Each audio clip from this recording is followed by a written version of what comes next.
दोस्तों, आज हमारे साथ हैं मॉलिटिक्स के सलाहकार संपादक श्री आदेश रावल।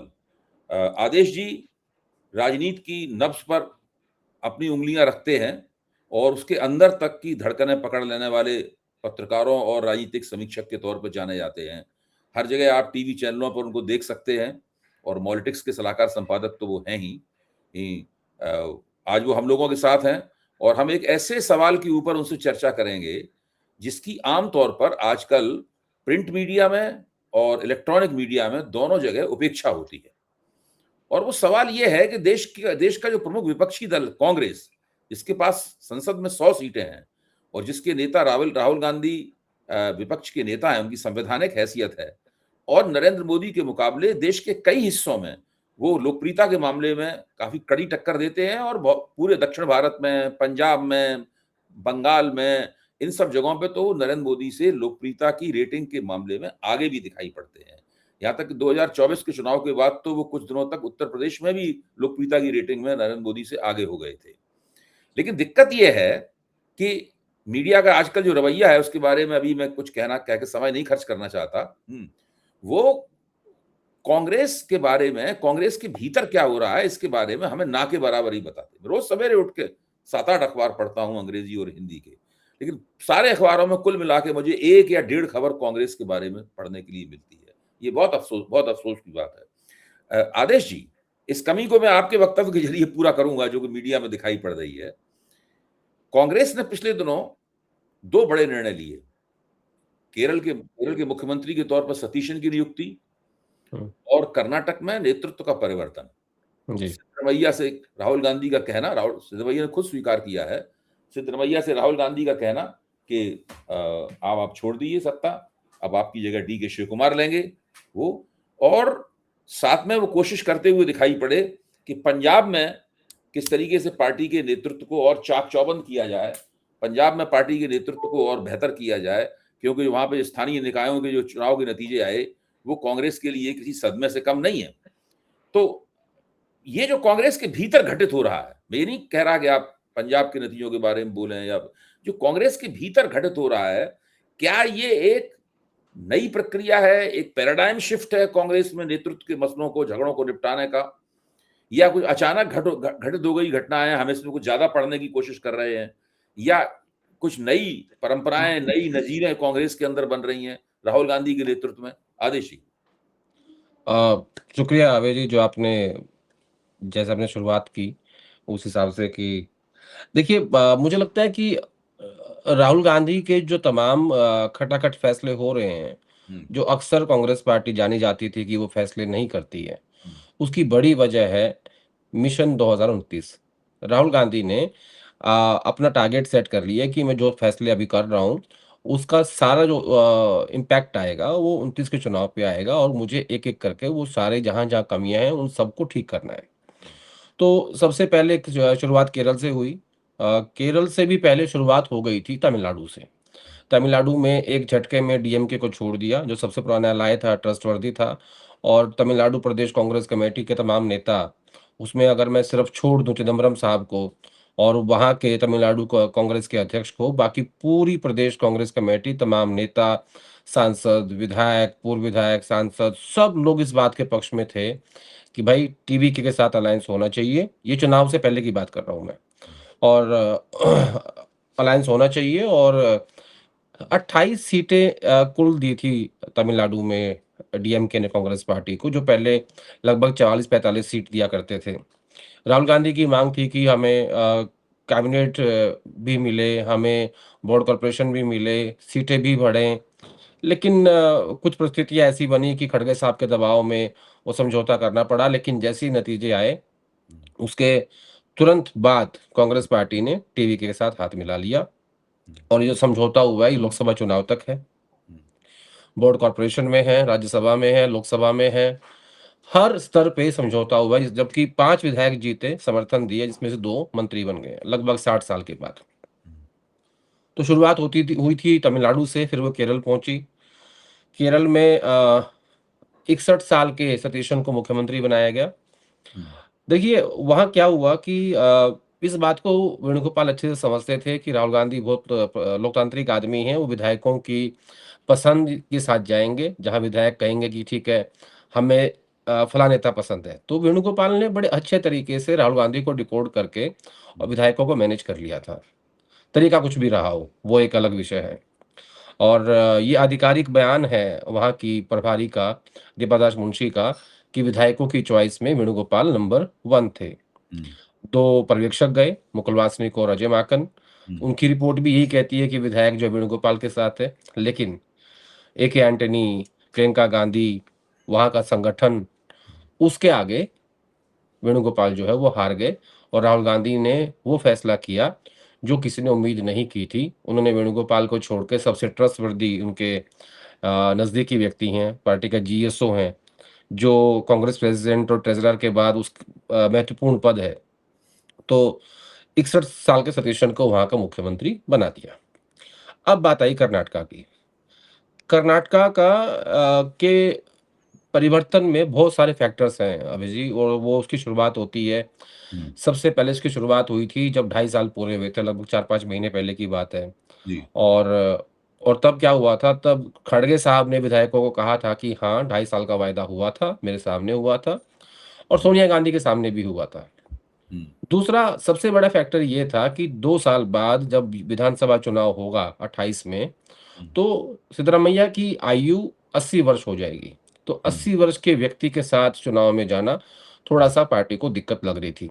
हुँ, और उसमें जो मिशन 29 है, हुँ, लोकसभा चुनाव है, वो कमज़ोर पड़ता दिखाई दे रहा था।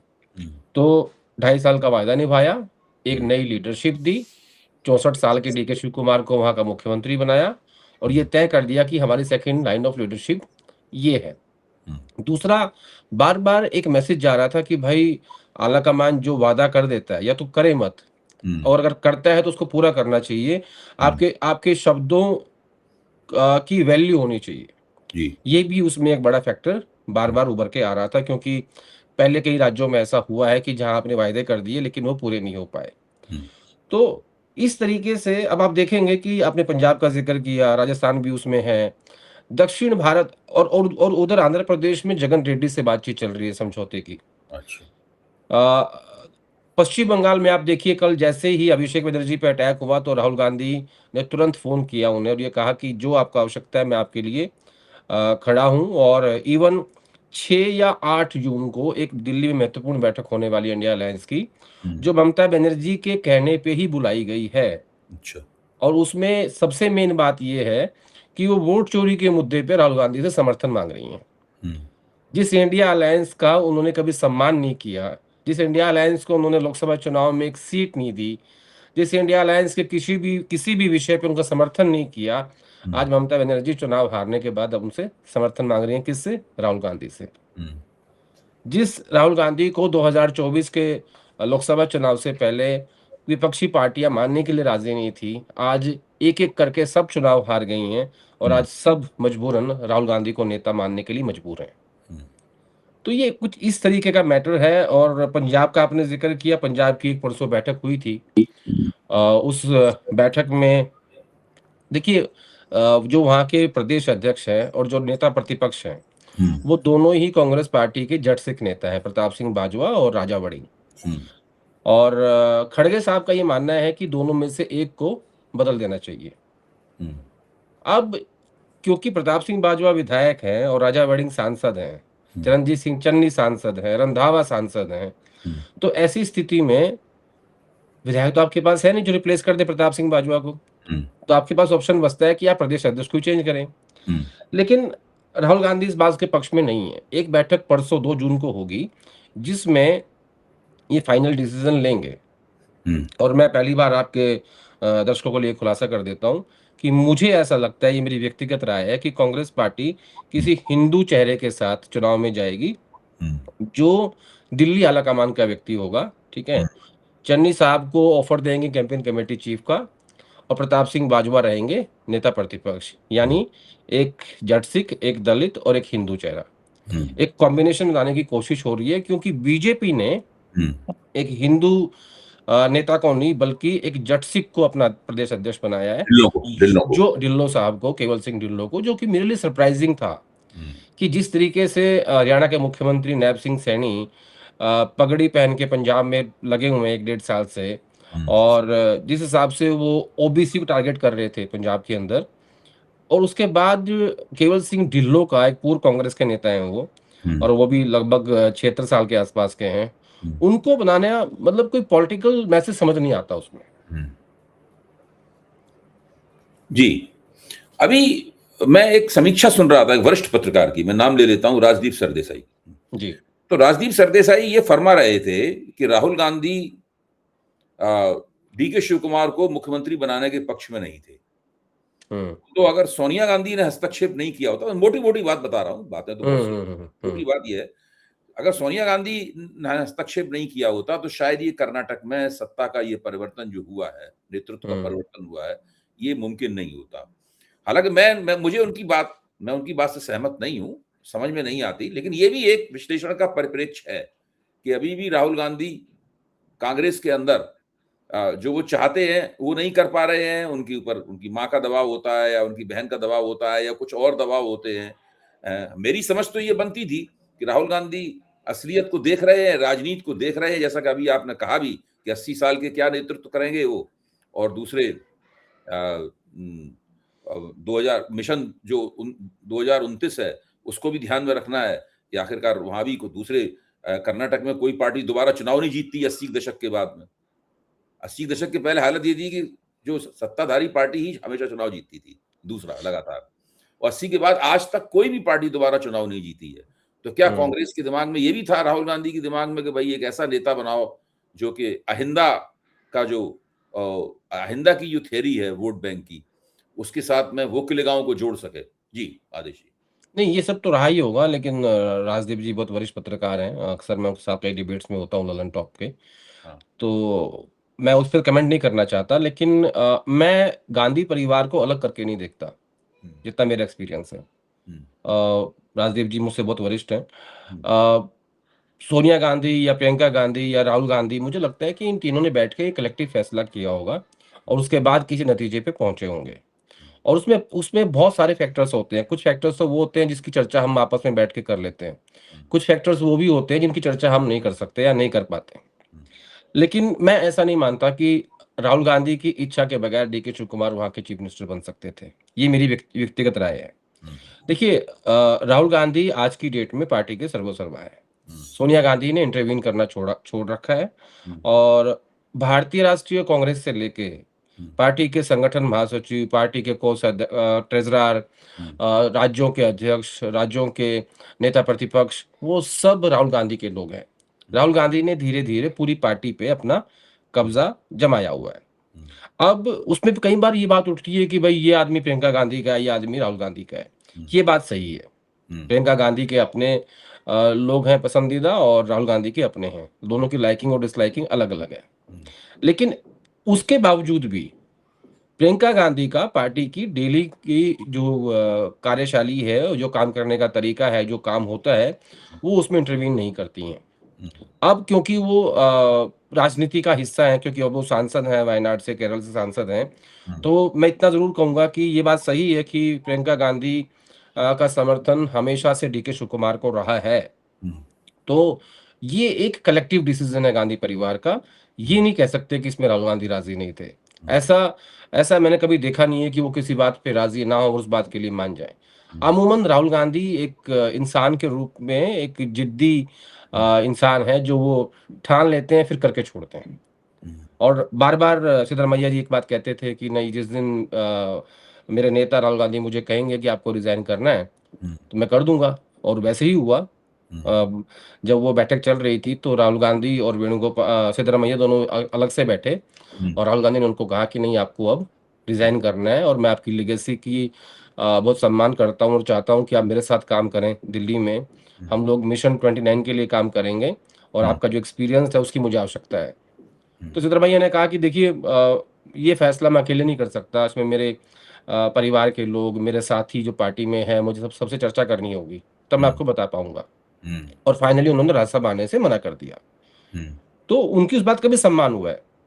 लेकिन राहुल गांधी कोई बात ना चाहें, और खासकर वो भी एक राज्य का मुख्यमंत्री, इतने बड़े राज्य का, और वो बन जाए, ऐसा हम्म, मुझे मुश्किल लगता है सर। इसमें एक एनालिटिकल पॉइंट ये भी आ रहा है कि सिद्धरमैया ने जिस तरह राज्यसभा की सदस्यता लेने से मना किया, वो भी एक तरह की एक अघोषित नापसंदगी की अभिव्यक्ति है कि भाई हमको हटा दिया गया और हमको अब राज्यसभा में भेजा जा रहा है, ये कह के कि आपको केंद्र में कोई एक बड़ी जिम्मेदारी वगैरह दी जाएगी, उस तरह देखा जा रहा है, हम तो राज्य की राजनीति करेंगे। तो ये एक तरह से डी के शिव कुमार के लिए भविष्य की मुश्किलों का संकेत भी हो सकता है, क्योंकि सिद्धरमैया जो पिछड़ी जातियों के तो महत्वपूर्ण नेता हैं ही, और उन्होंने देवराज अरस के रणनीतिक उत्तराधिकारी के तौर पर वो हमेशा अहिंदा वाली राजनीति जो है वो करने की कोशिश करते हैं। इसके अंदर अल्पसंख्यक, ओबीसी और दलितों का गठजोड़ बनाने की बात होती है।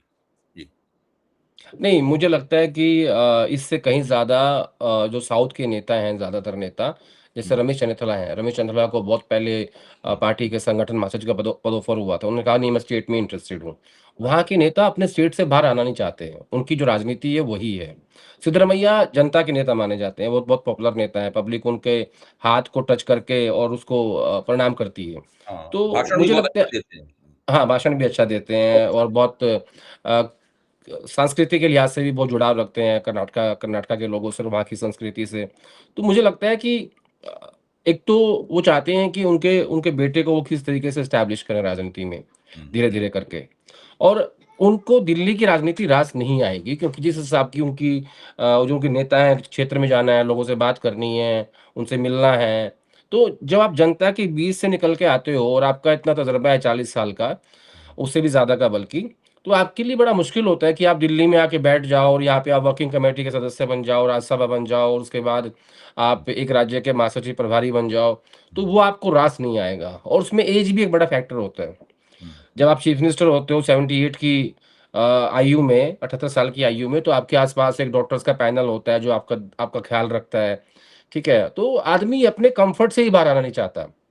और रही बात कि भई वो डीके को तकलीफ देंगे, जिस हिसाब से ये ट्रांज़िशन हुआ है, हम्म, जितने प्यार से, हम्म, मैंने कभी ऐसा होते हुए देखा नहीं। हम्म, किसी भी कई सारे नेताओं को इस बात की उम्मीद नहीं थी कि इतनी आसानी से और इतने प्यार से एक राज्य का मुख्यमंत्री कांग्रेस पार्टी में चेंज हो जाएगा।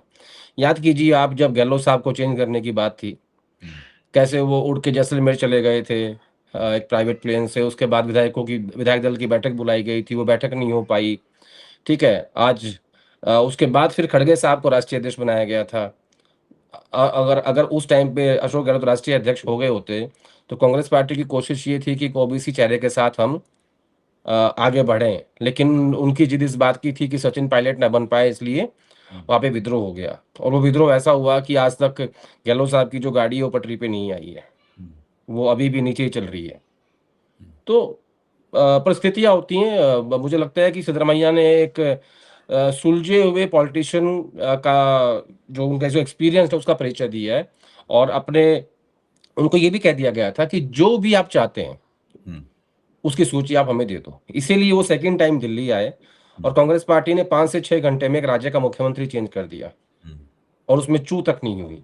बिल्कुल। देखिए देखिए क्या होता है भैया जी, जब आप आपकी 4 राज्यों में सरकार हो और आप थर्ड टर्म लोकसभा चुनाव हार जाएँ, हम्म, तो लीडरशिप की इकबाल में कमी आती है। लेकिन इस बार राहुल गांधी जो हैं, कहीं न कहीं आला-कमान को फिर से एस्टैब्लिश करने में भी लगे हुए हैं। हम्म, जैसे केरल में किया, जैसे कर्नाटका में किया, जैसे तमिलनाडु में किया, जैसे आंध्रा में होने वाला है, जैसे पंजाब में होने वाला है, राजस्थान में संभावना बनी हुई है। तो ये बहुत सारे उदाहरण हैं कि मुझे लगता है कि वो वापस जो एक आला-कमान की पावर होती थी, उसको रिस्टोर करना भी चाहते हैं। जी। अब एक सवाल रह गया, हम अपनी चर्चा के आखिरी दौर में हैं। एक सवाल रह गया, पूछना बहुत ज़रूरी है, वरना लोग कहेंगे कि आपने आदेश जी से वो कठिन वाला सवाल नहीं पूछा। वो सवाल नहीं, पूछ आप कुछ भी पूछिए, कोई दिक्कत नहीं है। देखिए, अभी देखिए 10 दिन पहले एक घटना हुई। कांग्रेस के नेता लोग जो हैं, वो मायावती के दरवाजे पे उत्तर प्रदेश में पहुँच गए। हुँ, मतलब उत्तर प्रदेश एक ऐसी जगह है जहाँ कांग्रेस का संगठन कमज़ोर है, बिहार में कांग्रेस का संगठन कमज़ोर है, लेकिन सीटें बहुत हैं दोनों में मिला के, 120 सीटें हैं। और हुँ, तो वो वहाँ पे कांग्रेस को अगर देश में सत्ता में आना है, तो हुँ। किसी भी तरीके से उत्तर प्रदेश और बिहार की जो उलझन है, उस उलझन को तो ना हल करना पड़ेगा कांग्रेस को। हाँ, तो वो वहाँ मायावती के दरवाजे पहुँच गए, मायावती ने दरवाजे से ही उनको भगा भी दिया। इसके बारे में बात कही जा रही है कि जब मायावती को पता चला होगा कि भाई दोनों आ गए हैं यहाँ पे, तो उन्होंने अमित शाह को फोन किया होगा कि क्या करें। अमित शाह ने कहा कि भगा दो, अगर अमित शाह कहते बात कर लो तो वो बात कर लेती। तो ये सब बातें मनोरंजक होती हैं, लेकिन मैं आपसे अंदर की बात जानना चाहता हूं कि अगर राहुल गांधी का पूरी कांग्रेस के ऊपर कब्जा है, सारे बड़े पदाधिकारी, सारे जिम्मेदार लोग राहुल गांधी की मानते हैं, राहुल गांधी के प्रति एहसानमंद है कि राहुल गांधी ने उन्हें वहां उस पद तक पहुंचाया, तो फिर ये घटना कि तनुज पूनिया और वो लोग वहां मायावती के दरवाजे पे पहुंच जाएं, ये क्या राहुल गांधी की मर्जी के बिना हुई होगी कि राहुल गांधी की मर्जी से हुई है? राहुल गांधी को इसके बारे में पता भी नहीं था। राजेंद्र पाल गौतम जो कांग्रेस पार्टी के एससी सेल के चेयरमैन हैं, वो पार्टी में नए नए आए हैं। अभी वो कांग्रेस पार्टी को समझ नहीं पा रहे हैं। कभी उनको यूपी का अध्यक्ष बनना होता है, कभी वो अभी वो एससी सेल के चेयरमैन हैं, कभी उनको राज्यसभा जाना होता है, और कभी वो लीडरशिप को बिना बताए मायावती के पास पहुंच जाते हैं। भाई, अगर आप लोगों ने मायावती से हाथ मिला लिया होता तो क्या 2024 के संविधान के मुद्दे पे बीजेपी की सीटें इतनी कम होती और कांग्रेस पार्टी और समाजवादी पार्टी को इतनी सीटें मिलती? नहीं मिलती। आप तो मायावती की कोस पे ही आप दलितों के घरों में अपनी जगह बना रहे हो। राहुल गांधी का जो संविधान का मुद्दा था, संविधान खतरे में है, और अब वो कह रहे हैं कि संविधान के गद्दार, यानी जो लोग संविधान का अपमान कर रहे हैं वो उसके गद्दार हैं। तो डायरेक्ट अटैक किसके ऊपर है? मायावती ने तो खुद को ही अपने आप को राजनीति से पीछे हटा लिया है। वो कहाँ इतनी एक्टिव पॉलिटिक्स में है पिछले कुछ सालों से? क्यों क्यों उनको सफलता नहीं मिल पा रही है? क्योंकि वो बीजेपी से लड़ना नहीं चाहती। उसके कारण क्या है वो आपको पता है, मुझे पता है, बताने के बाद वो उसका जिक्र करने का फायदा नहीं है। लेकिन जो ये गलती इन नेताओं ने करी है, खासतौर पर राजेंद्र पाल गौतम ने और तनुज पुनिया ने। तनुज पुनिया पीएल पुनिया के बेटे हैं, वो अच्छे से जानते हैं कि कांग्रेस पार्टी का कल्चर क्या है और यहाँ पे कैसे काम होता है। तो मुझे लगता है कि ये इनसे भारी गलती हुई है, जिसका खामियाजा इनको देर सवेर भुगतना पड़ेगा पार्टी के अंदर। पहली बात। दूसरी बात, जब राहुल गांधी खुद ही काशीराम की बात कर रहे हैं, वो पासी का जो एक स्टैचू है उसका उन्होंने अनावरण किया अभी अपनी कॉन्स्टिट्यूएंसी में, जब वो बिजली पासी का, राजा बिजली हाँ पासी। हाँ। हाँ, तो उनका अनावरण किया, उनके स्टैचू का अनावरण किया उन्होंने अभी हाल ही में। तो जब राहुल गांधी खुद ही दलित, आदिवासी, अल्पसंख्यक और ओबीसी की राजनीति कर रहे हैं, जिसमें इस देश के मुसलमानों के पास ज्यादा ऑप्शन नहीं है कि उनको कहाँ जाना है, सबको पता है कि कहाँ जाना है, क्योंकि बीजेपी ये कहती है कि हमें तुम्हारा वोट नहीं चाहिए, और ना ही वो किसी को टिकट देते। तो उनका फंडा तो बिल्कुल क्लियर है। तो जब राहुल गांधी खुद ही आदिवासी और दलित राजनीति कर रहे हैं, संविधान की बात कर रहे हैं, संविधान खतरे में है, संविधान के गद्दार की बात कर रहे हैं, काशीराम की बात हो रही है, पासी साहब की बात हो रही है, और जब जब दलितों को लेके कोई ऐसा अत्याचार होता है तब उसके ऊपर वहां जाते हैं पार्लियामेंट में, वो ब्लू टी शर्ट पहन के आते हैं सिंबॉलिक रूप से। तो राजेंद्र पाल गौतम को इतनी समझ नहीं है कि उनका नेता क्या कर रहा है। आपका आपका जो जितना भी आपके पास दलित वोट आ रहा है, वो मायावती के डाउनफॉल के कारण ही आ रहा है। और अगर आप उनके दरवाजे पे जाकर खड़े होते हो, आपको ये दर्शाता है कि आपको हिंदुस्तान की राजनीति की समझ नहीं है। सिंपल मामला है इसका बस। तो अब हम क्या ये मान लें, मतलब आपकी बात का एक ये जो कोरोलरी आपकी बात की बनती है, एक तार्किक परिणाम आपकी बातचीत से निकाला जा सकता है निष्कर्ष कि समाजवादी पार्टी और कांग्रेस का गठजोड़ उत्तर प्रदेश में बिल्कुल तयशुदा है। जिस तरह से लोकसभा का चुनाव मिलकर लड़ा, उसी तरह वो लोग विधानसभा का चुनाव भी मिलकर लड़ेंगे और फिर 2029 का लोकसभा चुनाव फिर से मिलकर लड़ेंगे। जी। देखिए, हालांकि इंडिया अलायंस का कभी भी अ, ये समझौता नहीं हुआ था कि हम विधानसभा चुनाव मिलकर लड़ेंगे। उसका मकसद था 2024 का बीजेपी को हराने का मकसद था। नहीं हरा पाए, 240 पे रोक दिया। अब राज्यों के चुनाव हुए, ममता बनर्जी ने सीट अलायंस समझौता नहीं किया, अरविंद केजरीवाल के साथ समझौता नहीं हो पाया, और अब लेफ्ट से समझौता हो ही नहीं सकता था केरल में, क्योंकि दोनों आमने सामने थे। पंजाब में समझौता नहीं हो सकता, दोनों आमने सामने हैं। लेकिन उत्तर प्रदेश में मुझे संभावना लगती है, और राजनीतिक खेल संभावनाओं का ही है, कि यहाँ समझौता हो जाएगा। वहां जरूरत भी लग रही है, राजनीतिक जरूरत भी लग रही है वहां पर। जरूरत भी है, और अगर जिस हिसाब का के रिजल्ट आए थे लोकसभा चुनाव में, खासतौर पर उत्तर प्रदेश से, उसके बाद मुझे लगता है कि अखिलेश के लिए भी और कांग्रेस पार्टी के लिए भी, दोनों के लिए समझौता करना जरूरी हो गया है। हाँ।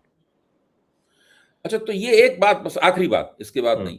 तो ये जो एक निष्कर्ष निकाला जाता है कि अब कांग्रेस एकला चलो की तरफ जा रही है, वो उसने वहाँ बिहार में भी राष्ट्रीय जनता दल से दूरी उसकी बन गई है। तो ये तो एक मनमाने किस्म के निष्कर्ष हैं, क्योंकि मुझे तो आपकी बात बिल्कुल सही लग रही है। मुझे लगता है कि उत्तर प्रदेश में समाजवादी पार्टी के हित में भी है कि वो कांग्रेस के साथ मिलकर लड़े, कांग्रेस के हित में भी है कि वो समाजवादी पार्टी के साथ मिलकर लड़े। भले ही बिहार में ऐसा ना लग रहा हो लोगों को, लेकिन कम से कम उत्तर प्रदेश में तो है ही। इसका मतलब है कि हर प्रदेश की परिस्थिति को देखते हुए कांग्रेस निर्णय लेगी। अब आखिरी चीज जो बिल्कुल एक सूचनात्मक है, वो ये है कि ये जो इंडिया गठबंधन की बैठक बुलाई जा रही है, ममता बनर्जी ने जो अपना फेसबुक लाइव पे उन्होंने बात कही थी, उसके बाद से ये खबर आई है। इसका निमंत्रण किसने भेजा है टेक्निकली? ममता बनर्जी ने राहुल गांधी को फ़ोन करके ये कहा था कि भई मुझे वोट चोरी के मुद्दे पे आपका समर्थन चाहिए, और उसके बाद इन लोगों ने बाकी लोगों से भी बात करी। अभी 2 लोगों से बातचीत नहीं हो पा रही, उनके पास उनका समय एडजस्ट नहीं हो पा रहा है। या तो 6 तारीख को होगी या 8 तारीख को होगी, हेमंत सोरेन और अखिलेश यादव। अच्छा। ठीक है, एक तो ये बात है आधिकारिक रूप से। लेकिन मैं आपको इसके आगे ले चलता हूँ। इसके आगे भी एक कहानी है। वो कहानी ये है कि जित ज़्यादातर रीजनल पार्टीज़ कांग्रेस पार्टी की कोष पे बनी हैं। आप मुझसे ज़्यादा जानते हैं इस बात के बारे में, आपका तजुर्बा ज़्यादा है। अब आप देखिए सिलसिलेवार तरीके से, तेलंगाना चलिए आप। तेलंगाना में केसीआर की पार्टी जो है वो 2 बेटे और बहन के बीच में टूट गई है। उड़ीसा आइए, उड़ीसा में नवीन पटनायक के बाद उस पार्टी को कौन सँभालेगा बीजेडी को किसी को नहीं पता। उनका उनका स्वास्थ्य ठीक नहीं रहता। नीतीश कुमार जी को रिटायरमेंट उनकी कर दी गई है। अब वो जहाँ भी हैं उनको एक राज्यसभा और मिल जाएगी ज़्यादा से ज़्यादा, इससे ज़्यादा कुछ नहीं होगा। तो जेडीयू भी अपने आप में ढलान पे आ गई है, और जो जितने जेडीयू के नेता बचे हैं वो अमित शाह की जेब में, एक लेफ्ट में एक राइट में। अब आप आइए महाराष्ट्र में, पवार साहब की तबीयत ठीक नहीं है, एनसीपी टूट चुकी है, उधर अजीत दादा का निधन हो गया है, इधर शिवसेना टूट चुकी है। अब आप थोड़ा सा और आगे बढ़िए, हरियाणा में चौटाला टूट चुके हैं परिवार, अकाली जो है वो हाशिए पे है। ठीक है, तो मायावती घर बैठी हुई है, वो घर से बाहर नहीं निकलती। तो मैं आपको ये कहना चाहता हूँ कि जो राजनीति का त्रिपाठी है ना, त्रिपाठी ही बचेगा। मिर्जापुर में आपने सुना होगा ना, वो राहुल गांधी है। सही बात। और इसीलिए राहुल गांधी ने ममता बनर्जी को चुनाव हारने के बाद अपनी पार्टी के नेताओं को डांटते हुए समर्थन दिया था। वो समर्थन नहीं था, वो राहुल गांधी ने अपनी छतरी खोल दी थी कि मेरी छतरी बहुत बड़ी हो गई है। जिस राहुल गांधी को 2024 से पहले कोई मानने के लिए राजी नहीं था, कि उन्होंने नीतीश कुमार को कहा कि आप सबसे बात करके इकट्ठा कीजिए, अब हर आदमी उनको नेता मानने के लिए राजी हो रहा है, क्योंकि अरविंद केजरीवाल हार गए हैं, ममता बनर्जी हार गई है, नीतीश कुमार रिटायर हो गए हैं, जो चले बचे हैं उनकी उनकी तबीयत खराब है। ठीक है, तो ये मल्टीपल फैक्टर्स डेवलप हो रहे हैं हिंदुस्तान की राजनीति में, और अभी कुछ और होंगे जिसकी चर्चा हम अपने आने वाले कुछ कार्यक्रमों में करेंगे। बहुत बहुत धन्यवाद आदेश जी, बहुत ही दिलचस्प, विचारोत्तेजक, और जो राजनीति जिस तरह बहुमुखी होती है भारत की, उसी तरीके से एक बहुमुखी चर्चा आपने की। बहुत बहुत धन्यवाद। जल्दी थैंक यू आप सर। वो चर्चा करने के लिए फिर मिलेंगे। Thank you sir.